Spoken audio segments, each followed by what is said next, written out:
that seemed to bring a new level to where you were going at that point in time in the documentary. It was Zach, I guess, that y'all met first, or how exactly did y'all get hooked up with the Alamo? Yeah, we actually 2 years ago, last week, we had a Troll 2 screening at the old Alamo Draft House, which sold out. It was a huge event, and we met Zach at that screening. And before that, we had only done one other Troll 2 screening. We had done the screening in New York City at the Upright Citizens Brigade Theater. And I just started the documentary. That was the first screening, and then I saw a Google alert come across for the Troll 2 screening at the Alamo Draft House. And this is the first time that I'd heard of the Alamo Draft House. And I looked into them and was really, got a great vibe from the programming they offered and just the type of establishment they were. And I thought, there's no way, in telling the story and in this documentary, there's no way I can just, I needed to get out there. So I called Zach and said, I see you guys are having this Troll 2 screening. Is there any way that, I'm making a documentary about everything that's kind of starting to happen? What would you think if myself and some of the other cast members showed up? And he, freaked out. He's like, oh, that'd be the best thing ever. We'll make green cookies and say, eat me on them. And, it was super cool. And he said, but, we don't have much of a budget and whatnot. And I said, I'm not even, I'm coming out there because I enjoy this. I don't. He's like, what? You guys don't. And I'm like, no, I'm telling this story and I want this to be part of the documentary. So that's how it started with the Alamo Draft House. And then from there, it's just, we've become closer and good friends, and they've really been behind, what we're doing and kind of the unique story that this whole Troll 2 madness has evolved into. Mm-hmm. Which one of you guys do you want me to look at? Does it matter? I moved over here just so there wasn't much confusion, but you can really just kind of look. Probably me would be better, because at least you cool. cross the okay, line. Perfect. So you said, for instance, that Zach was kind of surprised that you guys were so into it. Now, do you think that he may have precipitated the feelings that the original director may have had? Thought, maybe you guys were not behind it as a camp film, but as, hey, we really did this thing back in the day and it's become a cult success. I mean, just the idea of, could you see, I guess, where there might have been some confusion as to how you're approaching the publicity of the film? I don't know if I quite am following you. Let me try this one.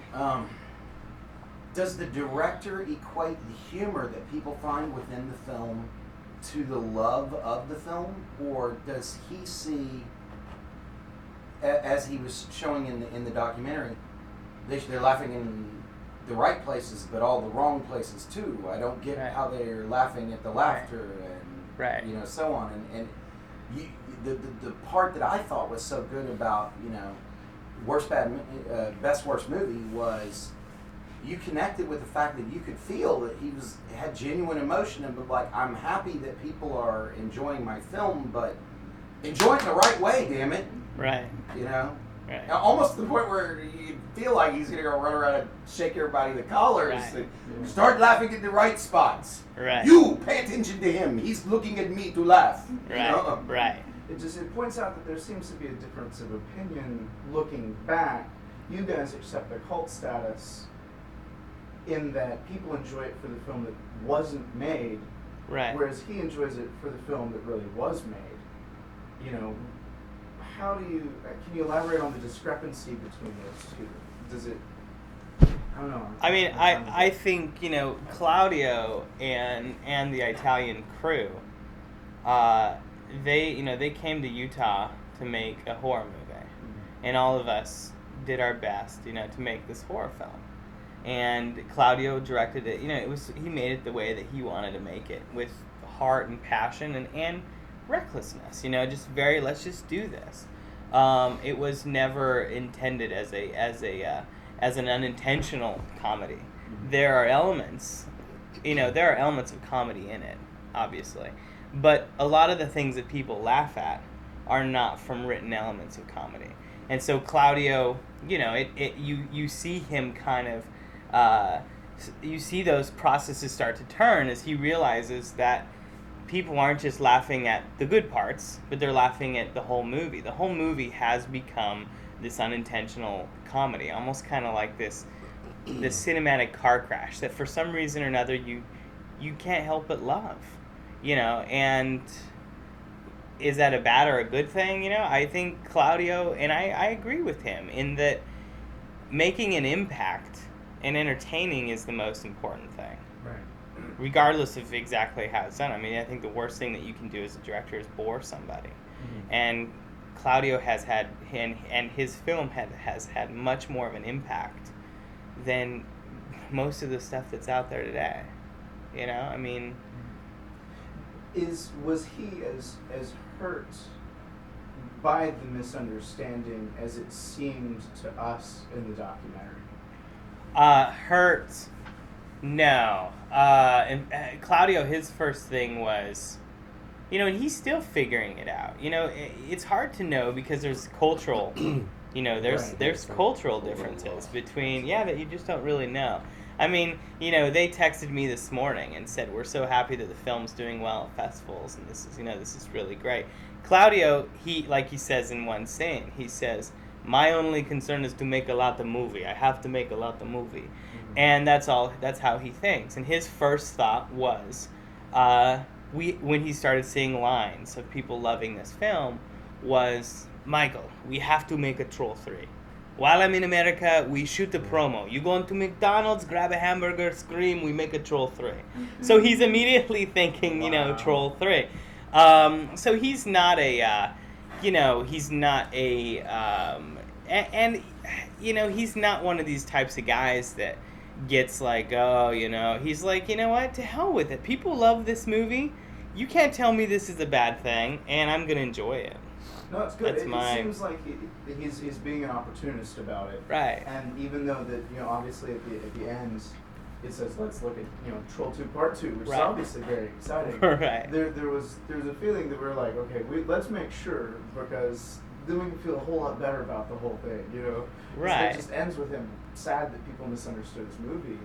Well, and I wouldn't. I mean, at the end, he's holding the film reel, and he's like, "Finally, I understand what I made 18 years ago." And you see crowds laughing. You see. I mean, Jesse, the one fan, and he echoes a voice that a lot of fans that I've met, and even myself, as crazy as it sounds, is you can't. Bad is relative. And there's fans out there that you can't, no matter what you tell them, you can't tell them that Troll 2 is a bad film.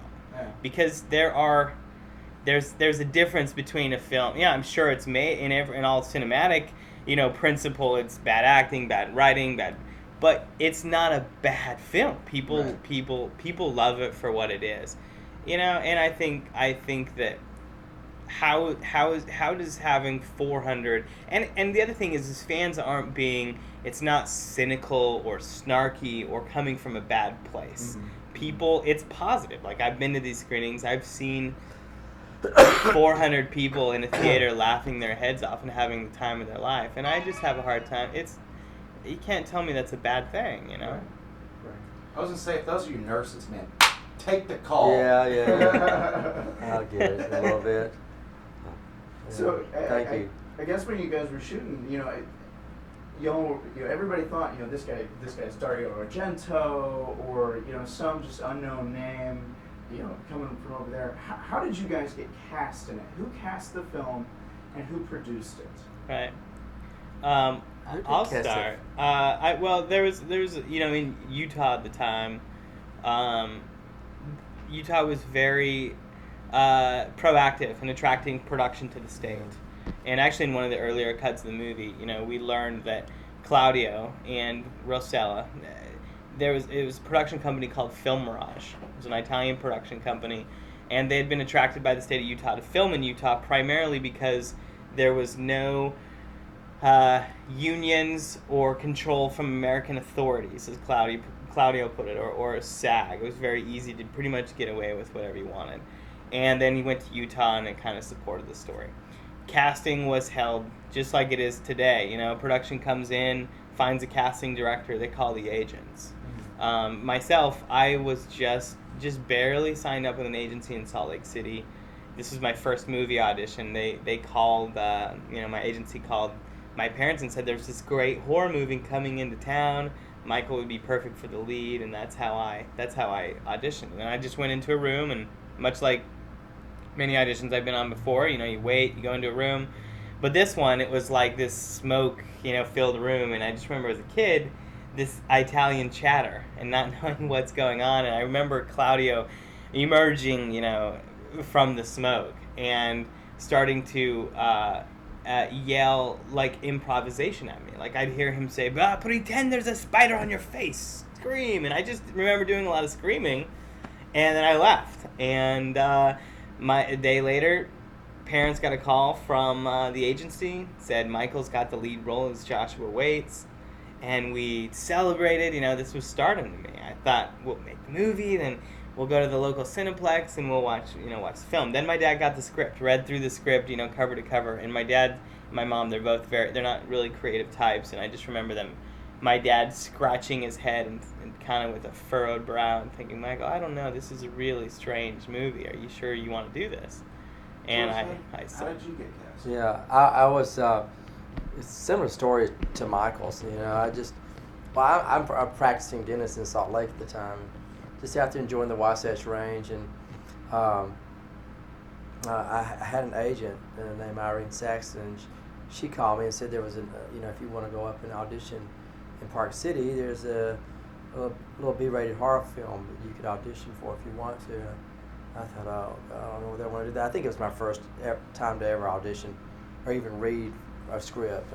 I had taken a few acting lessons from a lady named Lillian Chauvin, which she was a French actress out of LA. She would do some coaching in Salt Lake, just for fun, And anyway, I went up and auditioned. Line of guys waiting to do to read for the lead dad part, and I don't even know what I was reading for, nor did I really understand the script at all, what to read. But I remember walking in that room, and it was in one of the hotels or condominiums up in Park City, and got in that room, and nobody smokes in Utah, period. And there were about nine Italian guys in there, maybe one female in there taking notes or whatever, and no one spoke English. No one. And they just, here. They just gave me the script, and I started reading it, and Claudio, he wants action. He doesn't really care what you're saying, because I mess up. I mean, I didn't even know what I was doing. And so I walked out. It was about 2 or 3 minute read is all it was. And I thank you, goodbye. I thought, well, I'm out of here. I'll never see them again. And I got a phone call, like he said, the next day from my agency. And Irene calls me and tells me that I, got the second to the lead in the film, and to, the lead son, and you're going to play his dad. And I honestly, like I said in the documentary, honestly, I felt my heart was it was just outside my chest, because I thought, oh no. Do I do this or not? Because I had my dental practice going in Salt Lake, and I was thinking, how in the world? I've really gotten myself into something. I was 34 years old at the time, and I thought, I don't know whether I should do this. And then I thought, and I closed my eyes, and I thought, you'll never have this opportunity again. I mean, to be in filmed in a movie, that'd be cool, So I thought, I'm just going to see about this. So I called her back, and I said, look, I'd love to do this, but how long is this going to take to make this film? And she said about 3 weeks, and she says, well, there's 21 days, and you've got 17 days of the 21 that you're supposed to be. And I think she gave me the days of when I was trying to figure it out when I could see my patients. And I got paid $1,500 for the 3 weeks of shooting, and but I did go back and forth between set and saw patients and things like that, And I did this thing. It was just wild. It's pretty amazing, this whole thing. That you and I are here talking to them. Yeah. Now, after a documentary, I'm just 20 years later, it's amazing, to do a documentary over a film that's become a world cult, Does it? Go ahead. So what's the object of the documentary now? What do y'all like to see it accomplish?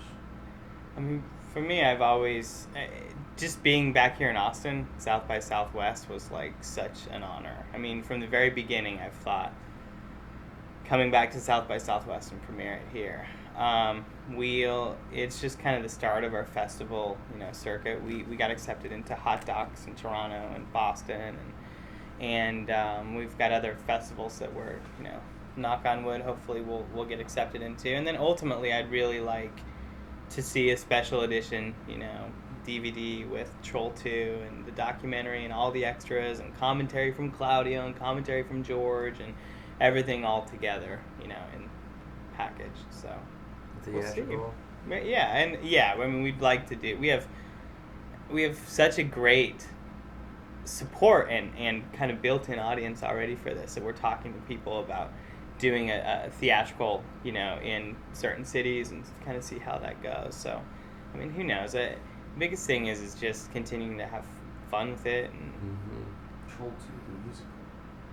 Right, Yeah, that'd be good. Believe me, you're not the only one that has brought that up. Yeah. It lends itself well. I mean, dancing goblins Yeah. and burlap sacks, it would be pretty. But to see it, to watch the documentary Best Worst Movie here, especially at the Paramount, that on Monday at 4:00, with that theater packed out, I don't know if y'all were there or not, but it was the most unbelievable experience ever. It was, I mean, when I had my daughter, it was like, I remember when I had Lily, I felt like literally that I was floating on about 4 inches of air for about 2 days, just that my feet weren't touching the ground.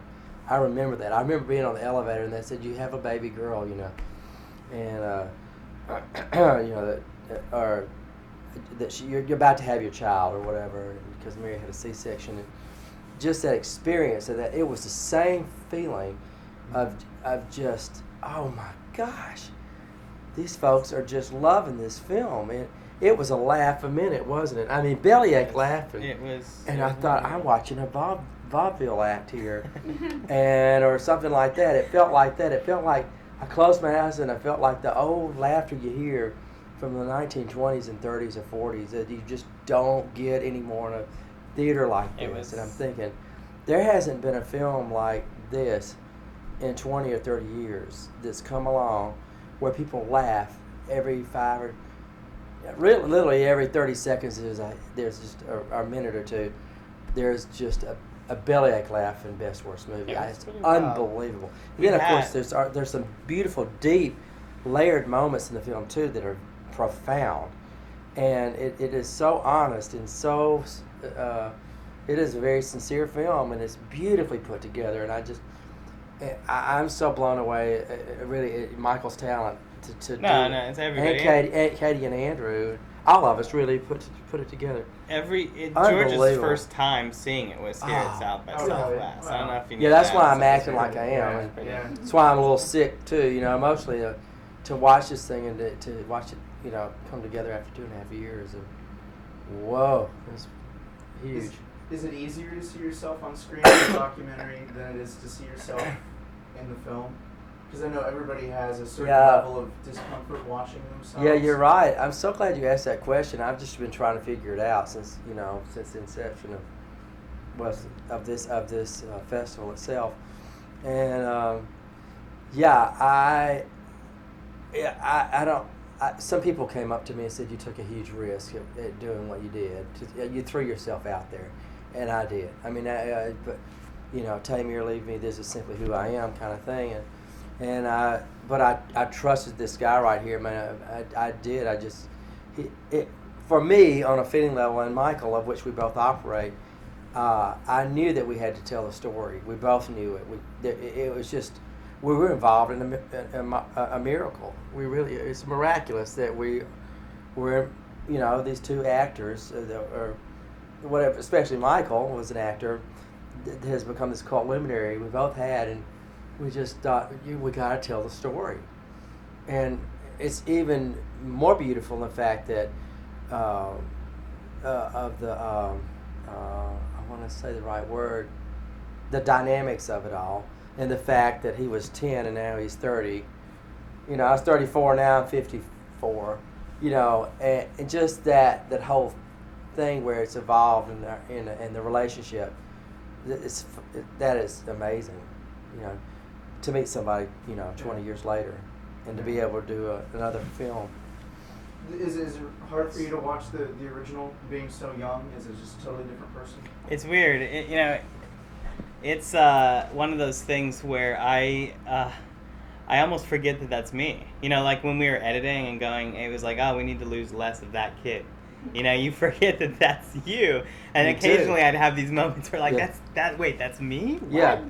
And so, yeah, it's different. I mean, obviously Good. you change a lot over 20 years and you have a lot of experiences, but now I'm pretty happy that I'm that kid. And I'm really, like, you know, it's funny because I hope that the film, my aim is that it comes across as kind of this. It's a love letter almost between a dysfunctional family, you know, and everybody can relate to things like that. You got ups and downs and highs and lows, but really I love everybody in it. You know, I'm close to everybody in it, and it's now standing back and looking at it and seeing how it's come full circle in this very odd roundabout way. It's pretty meaningful. Mm-hmm.